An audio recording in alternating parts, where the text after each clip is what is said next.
Salam dəyərli Vlogçu Baku izləyiciləri. BYD və Çanqan haqqında qısa bir neçə söz deyəcəm. Bugünkü gün çox adam tərifləyir və çox adam da mənfilər haqqında rəylər yazır. Biz bunu hər yerdə görə bilirik. Sadəcə bir məqamı sizin diqqətinizə çatdırım.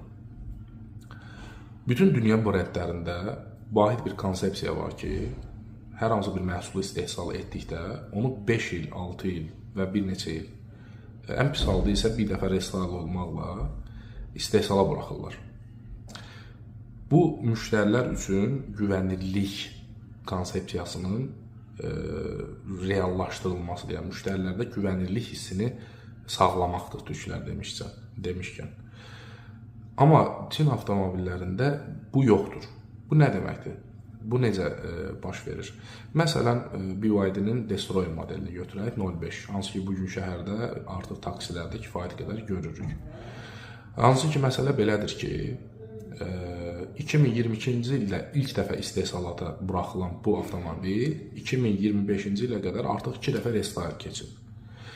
2024-cü ilin fevral ayında ilk dəfə Honor Edition, 2025-ci ilin yanvar ayında isə Seal 05 modeli ilə istehsala buraxıldı. Artıq 2 dəfə restayl oldu.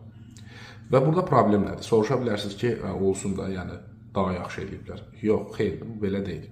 Çanqan da eyni siyasəti aparır. Məsələn, Q05-də bir il qapı tutacaqları, məsələn, çöldən içəridən açılırdısa, artıq 2025-də bu çöldədir.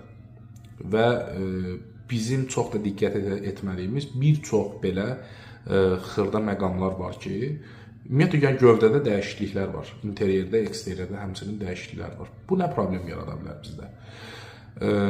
Tutaq ki, əgər bu adam, bu şirkət ildə bir dəfə restayla gedirsə, sizi inandırım ki, növbəti il biz onun avtomobilimizdə hər hansı bir hissə xarab olanda onun detalını tapmaqda çox böyük çətinlik yaşayacağıq. Hansı ki, bugünkü gündə bu çətinliklər var, real olaraq var. Biz bunu səhifələri yazanlarda da görürük və s. və s. Düzdür, keyfiyyətlidirmi? Bəli, bugünkü gün yanacaq istifadəsi ilə bağlı çox əla göstəriciləri var. Düzdür, dəmir keyfiyyətinin müəyyən qədər zəif olmağını bunun qiyməti ilə bağlamaq olar. İndi hər halda bundan razılaşan alacaq, razılaşmayan isə almayacaq. Təbii ki, seçimlər müxtəlifdir. Ancaq ümumiyyətlə bu siyasəti yeritdikləri üçün, hansı ki, hər il restayla getmək, modeli təzələmək və bir çox dəyişiklikləri eləmək, bu baxımdan Çin avtomobillərini mən məsləhət görmürəm. Siz də öz fikirlərinizi yazmağı unutmayın. Hələlik.